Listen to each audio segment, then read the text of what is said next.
believing in yourself just because somebody in your life won't believe in you. You can't stop chasing the dreams of your life just because when you know you can do it, you're going to have to do it all by yourself.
Pause.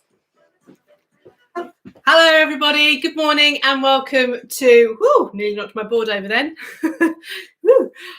to English Live Series 2, Week 6, Lesson 2. And in this lesson today, we're going to be looking at understanding Shakespeare. Now, Shakespearean language can sound confusing. It can sound, I suppose it might sound old-fashioned to you or ancient, but we're going to break down some of the words he uses and see if we can maybe break down some metaphors that he uses as well. And hopefully, as you move forward in your studies, as you come across more and more Shakespeare, you'll feel more confident understanding what it is that's on the page or hopefully being performed in front of you. Now, before we get started, as always, I've got some shout outs for you. Hello.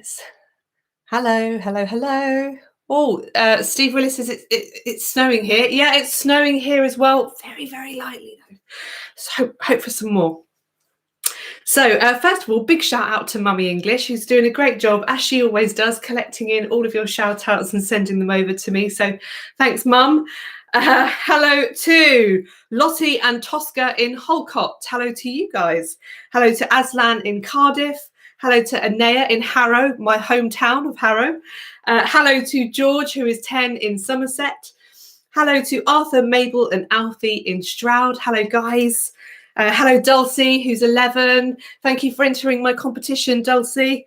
Hello to Leo, who is 10. Hello to, big shout out to Lola. Hello to Maria, who is 9 in Stratford. And shout out to Kaylee, who is 11. And shout out to Oscar, too. So, big hello to all of you. And hello, of course, to everybody who has tuned in today, whether you're watching live or on catch-up. Don't forget that I am still running a competition in which you can win a free ticket to... This plant's tickling my arms here. There we go. You can win a ticket to one of my proper classes. So all you have to do is take a photo of you enjoying my lesson. So it could just be the screen of your iPad or computer or TV screen. It can be the back of your head, or you can be next to me in a photo. And the brighter, the better. And I'll pick the best 16, and they will all get a ticket to either Grammar Getters, Analyze This, Creative Cafe, or one of my workshops. It closes tomorrow at 8 p.m. and I'll announce the winners in Friday's Spellathon. Right, so back to business. Today we are talking about understanding Shakespearean language. This is going to be a light introduction. We're not going too deep or too crazy. We're going to start off with, what do you know about Shakespeare? Now, some of you will know lots about Shakespeare. You may have already studied Shakespeare in school. Ugh, could hardly even move the sign now. But for some of you, you might not have learned anything about Shakespeare yet. So what do you know? You can do a brainstorm or a list, or just shout out your ideas. Wow, the snow's starting to come down here.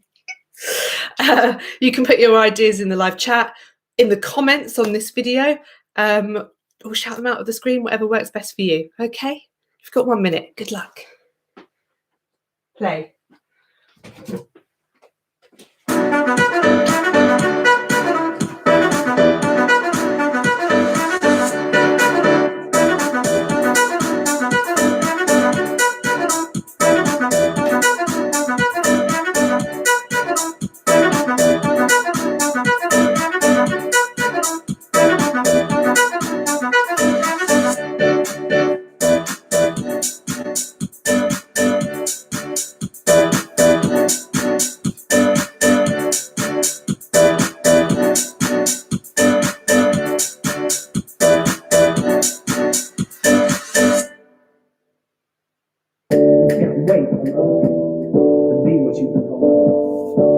You can't wait on their affirmation.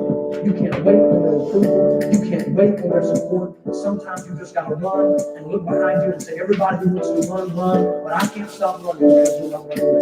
Listen to me, hear me. You can't stop chasing your dream just because somebody in your life is chasing with you. You can't stop believing in yourself just because somebody in your life won't believe in you. You can't stop chasing the dreams of your life just because when you know that you do it, you're gonna have to do it all by yourself.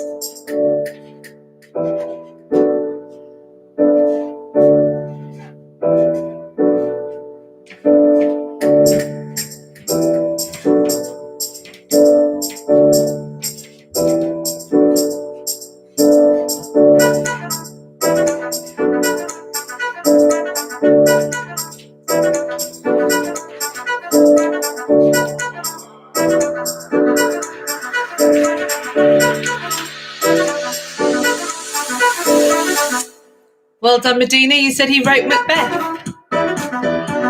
Yeah, lots of you saying, oh, yeah.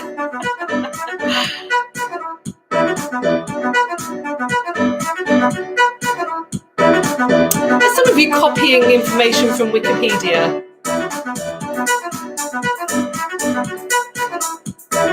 Lovely Heidi says his plays were performed at the Globe Theatre. Yes, indeed. I've got a lesson on the Globe Theatre on YouTube. It's a great one. You should check it out. Well done. Dulcie says he wrote Romeo and Juliet. Yes, and we will look at some metaphors from that today.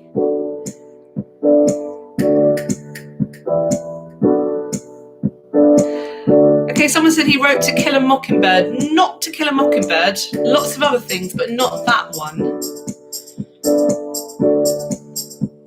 Hello, Charlotte, who's 11 in Milton Keynes.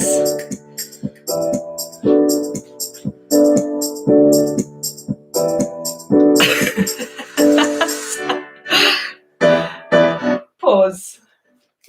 Okay, lovely. Now you've probably noticed that I'm going even lower in the technology ranks today because my sign's handwritten, which explains why I was a couple of minutes starting late today. My printer printed some of the pages, not all of them, so we're a bit makeshift today, so you'll have to bear with me. Yeah, so lots of you know some things about Shakespeare, which is a really good start.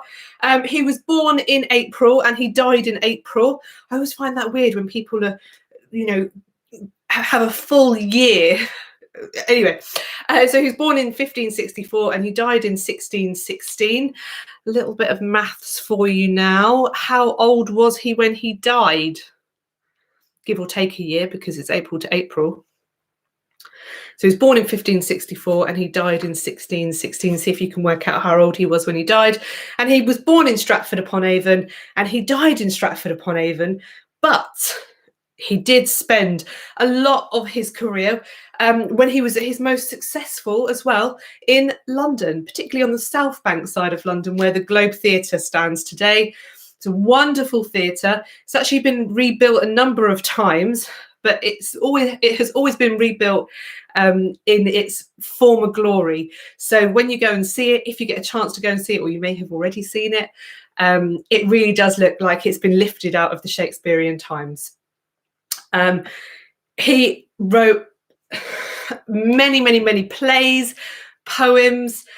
He's an actor, and he's known as probably the most prominent dramatist of our time. So if you haven't heard of Shakespeare before, where have you been?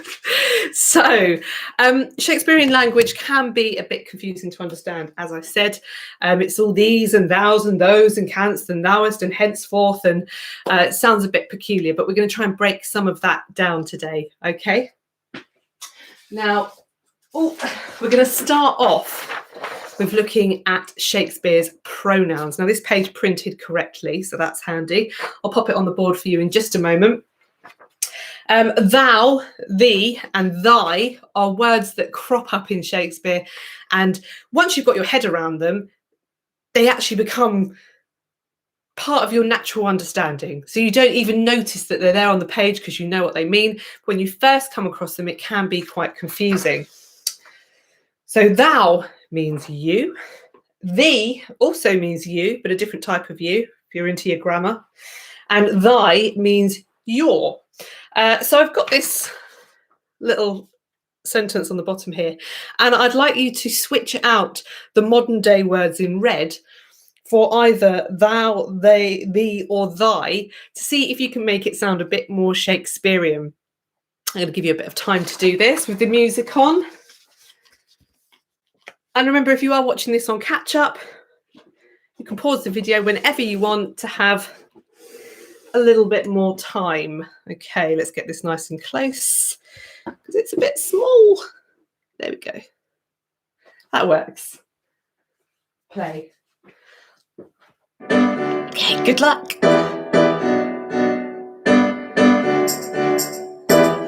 Hello, Jack in Swindon.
You can't wait on their affirmation. You can't wait on their approval. You can't wait on their support. Sometimes you just gotta run and look behind you and say, everybody who wants to run, run, but I can't stop running because you're not running with me. Listen to me, hear me. You can't stop chasing your dream just because somebody in your life is chasing with you. You can't stop believing in yourself just because somebody in your life will believe in you. You can't stop chasing the dreams of your life just because when you know when you do it, you're gonna have to do it all by yourself.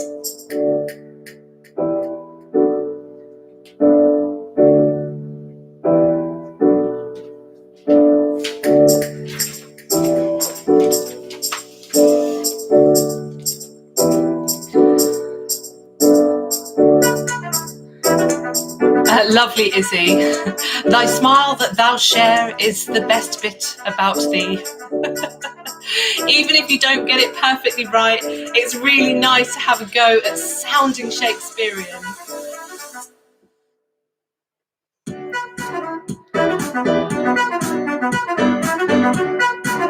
Oh, lovely, Harvey. She says, Louise Harvey says, Shakespeare was 52 years old when he died, and he had written 37 plays.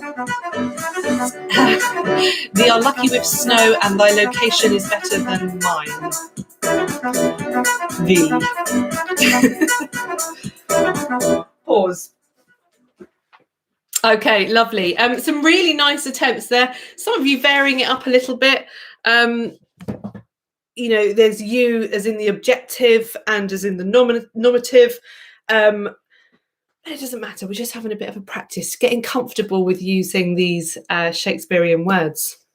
So yeah, some lovely some lovely ones from you all. Thy smile that thee shares is the best part of thou. Sounds very Shakespearean to me. Right, okay, well, let's move on to some more Shakespearean words and let's see if we can work out what these might mean. Now, broken printer alert for half the page.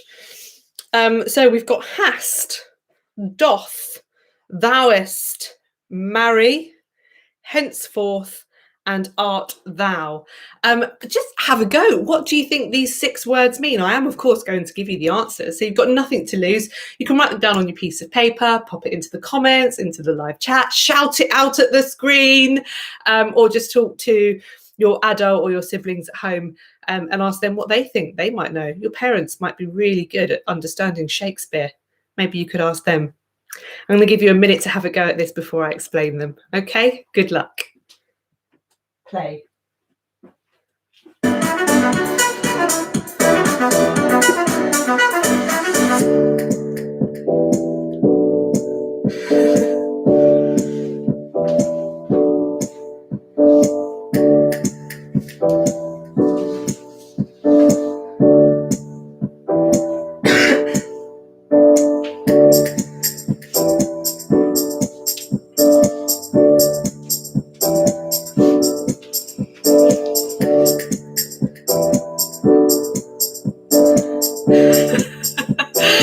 I love that some of you are just trying to use these in a sentence and have a go. It's great.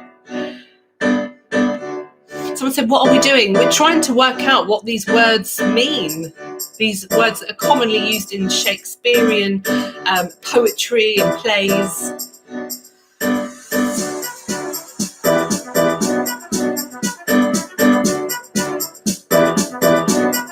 Well done, Heidi.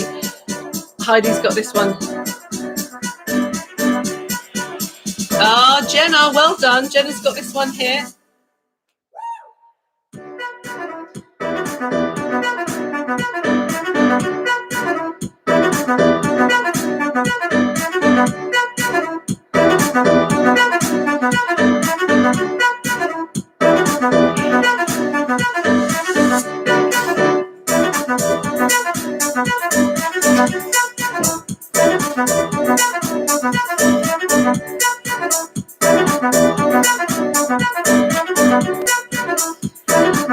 I think maybe it's time for some answers.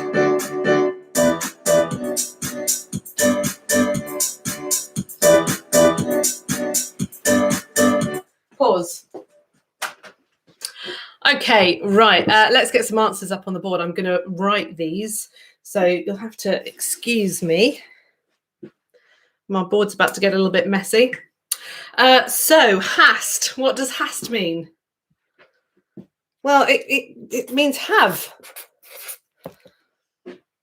Have. Thou hast my heart. You have my heart. Doth. Well, lots of you got this one, so very well done. I should put a capital letter here, shouldn't I? Let me set a good example. Does.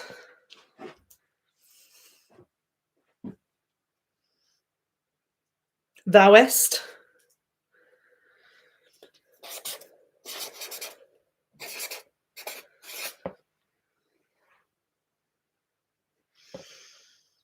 Yeah, you are. I'm now questioning myself. I'm going to look this up after the lesson. But thouest, you are, thou are. Even I'm thinking in Shakespearean English now. Marry. What does marry mean? Well, we know what it means in modern English. It means to get married, doesn't it? But does it mean the same thing in Shakespearean English? Well, it doesn't really. Well, it does mean to get married, but it also is an exclamation. It means like saying indeed or absolutely, or I'm nearly trying to think of something that's not quite almost a profanity there. Indeed. And I'm going to put quite a few exclamation marks on the end because it is an exclamation that you would say. So it's a bit like saying, oh my God, like that. Right, okay, henceforth. Now, lots of different ideas for this one because you can have hence and henceforth. Henceforth is one word, and as one word, it means from this point on.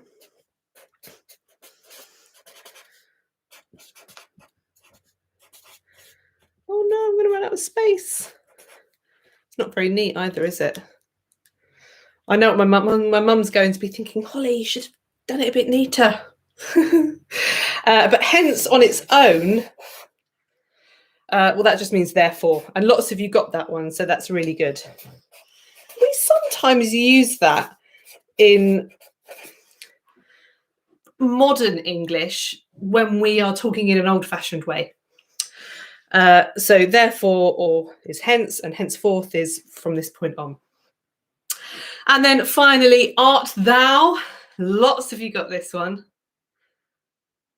It means are you. Hopefully the thou bit was a bit of a giveaway. Are you. Art thou a villain? Thou art a villain. I think those are almost accurate lines from towards the end of Romeo and Juliet. Right, so what I would like you to do now, just very quickly, see if you can rustle up a sentence that uses as many of these as possible to see how Shakespearean you can make yourself sound. See if you can pick a sentence that you're likely to use later today, and then you can just spring it out, surprise the people that you live with, and sound like you're straight out of the Shakespearean times. I'm going to give you just under a minute to do this, and I would love to see what you come up with. Good luck. Play. You can't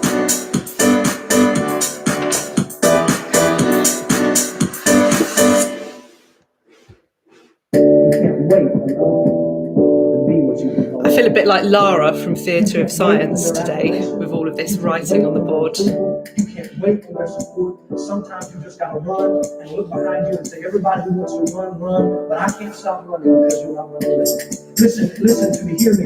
You can't stop chasing your dream just because somebody in your life will chase it with you. You can't stop believing in yourself just because somebody in your life will believe in you. You can't stop chasing the dreams of your life just because when you know you can do it, you're gonna have to do it all by yourself. Yes, lots of love for Lara from Theatre of Science. That's great. We're going to be doing a joint day, English, Maths and Science, just after half term. So you've got that to look forward to if you're a fan of Theatre of Science. Oh, those of you saying that you're going over to watch Lara at 1:30, and you're probably going to watch Maths Live with Steph at 2 o'clock as well. Do tell them that I mentioned them today. Lovely. Thouest lucky because thee have snow. I'm not sure that's quite grammatically correct, but it sounds very Shakespearean.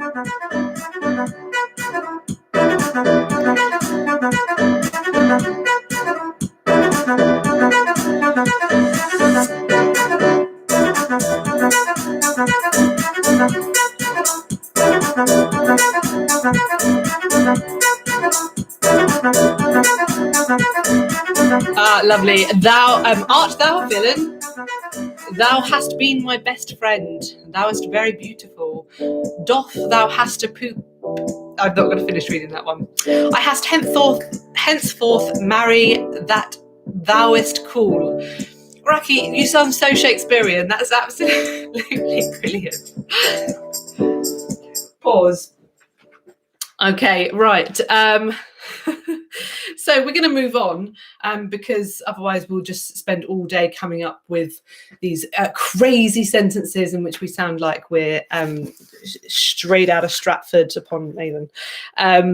But we're going to talk now about metaphors. Now, Shakespeare loved writing in metaphors. It's one of the things I love about Shakespeare when I'm reading Shakespeare and exploring what he means and his ideas and his imagery. It all comes out of those fabulous metaphors that he uses.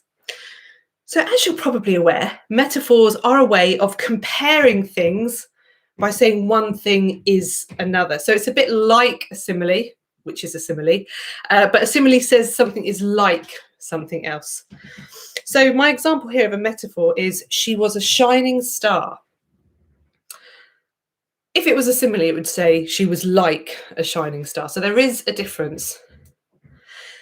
The thing is, what are we saying about she by saying that she was a shining star? What qualities does a star have that are being given to this she?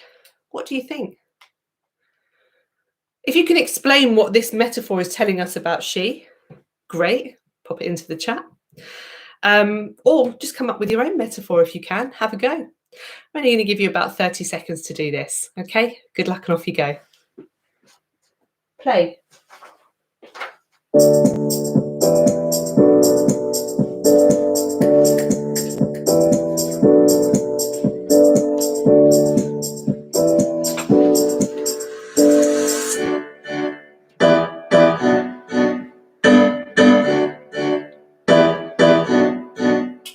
Lovely. Dulcie said that she's bright. Yeah, that's a great idea. Yeah, calling her a shining star is telling us that she might be bright. Lachlan says bright and special. Absolutely. Aslan says beautiful.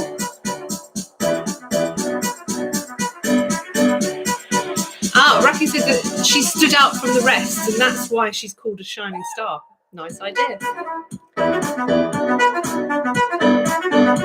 Lovely. Lola says when people say that someone is a star, it's because they're really standing out and doing something really well.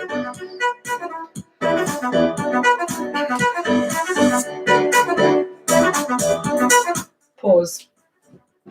Okay, brilliant. So lots of you are definitely grasping how metaphors are used, and that's going to help you with the next two very quick challenges. So let's just go wild today. Juliet is the sun and I am the moon.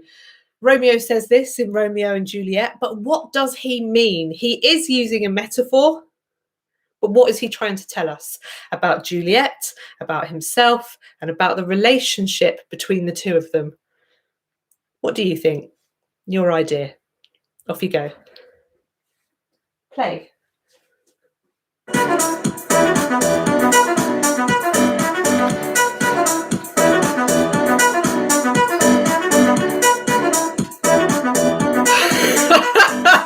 Someone's just put my mum is a potato.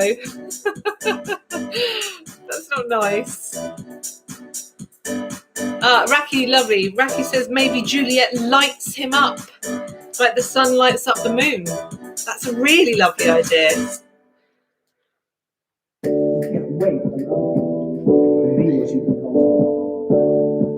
Lovely, Freya. Very nice.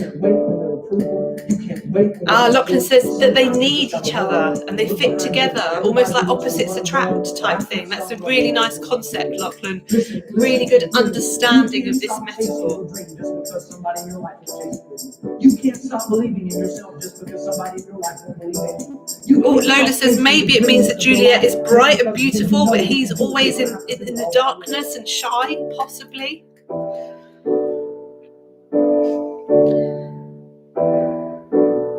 Lovely. We've got here, maybe Juliet and him are meant to be together, just like the sun and the moon.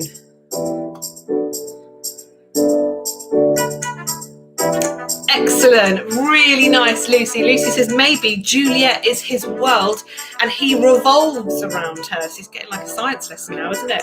The moon revolving around the sun. Brilliant. Pause. Okay, lovely. But I'm really enjoying this lesson today. I feel like I need to do more lessons just on breaking down what Shakespearean metaphors might mean.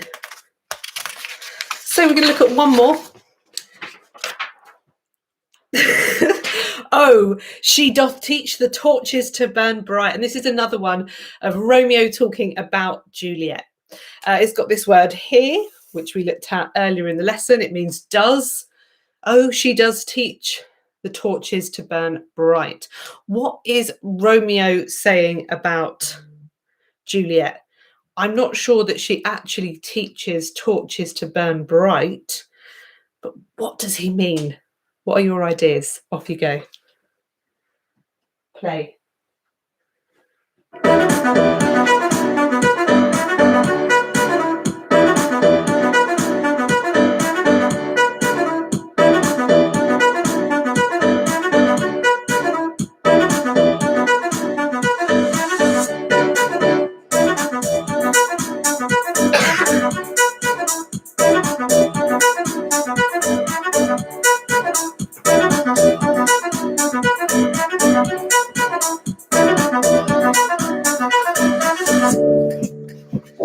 Does, for those of you asking in the chat.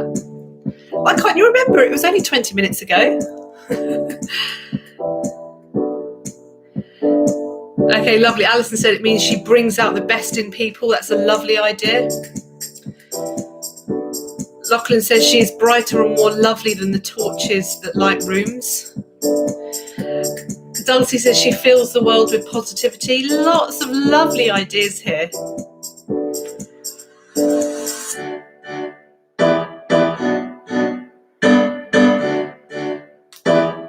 Lovely.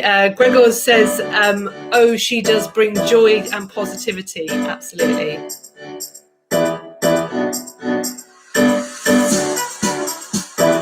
Raki says, yeah, lovely, that Juliet, it shines so brightly that even torches could learn a thing or two from her. Absolutely. Lovely Freya. Lovely Daisy. Well done. Pause.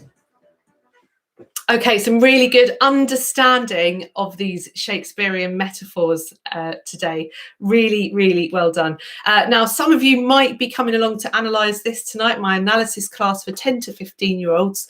But we will be looking at an extract from Romeo and Juliet, and it is a pay-as-you-go class. So if you have particularly enjoyed this, then you can always come along this evening for the one-off class, and we'll be looking at a little extract where Lady Capulet, Juliet's mum, is trying to persuade her to marry an eligible bachelor and uses lots of really great metaphors.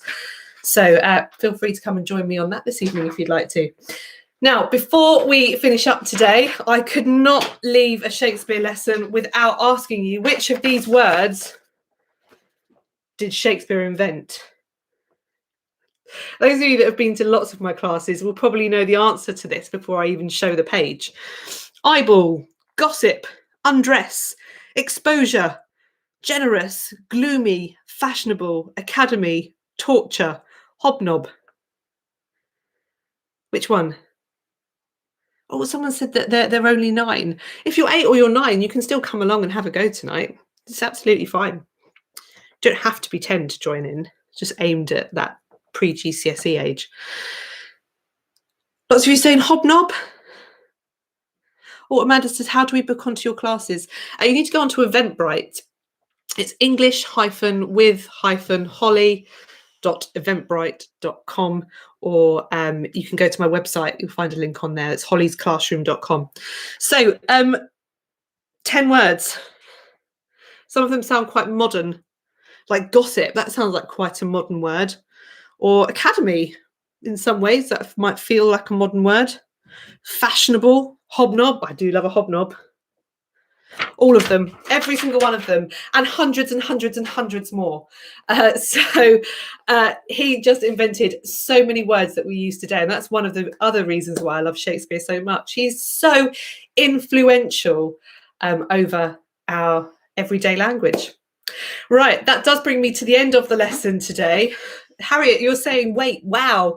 You should know, Harriet, I always talk about how many words Shakespeare comes up with. So today's challenge, this is what I'd like to leave you with, so you can do this after the lesson today. Create a research profile about either William Shakespeare, if you don't know a lot about him and you'd like to find out a bit more, or the Globe Theatre, or both.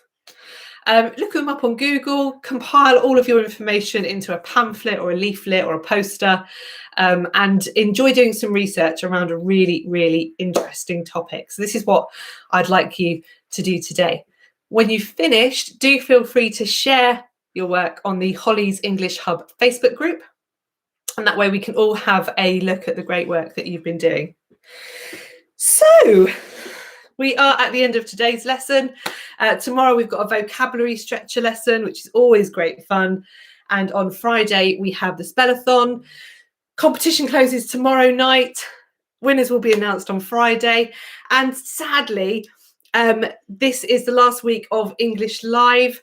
After half term, I'll do a couple of weeks of specials, some random lessons, some tasters for my other classes. But this is going to be the last week of English Live. And let's hope we don't have any more lockdowns. If we do, I will definitely come back to you. So see you hopefully tonight in Analyze This, or tomorrow at the vocabulary stretcher. Have a really nice afternoon.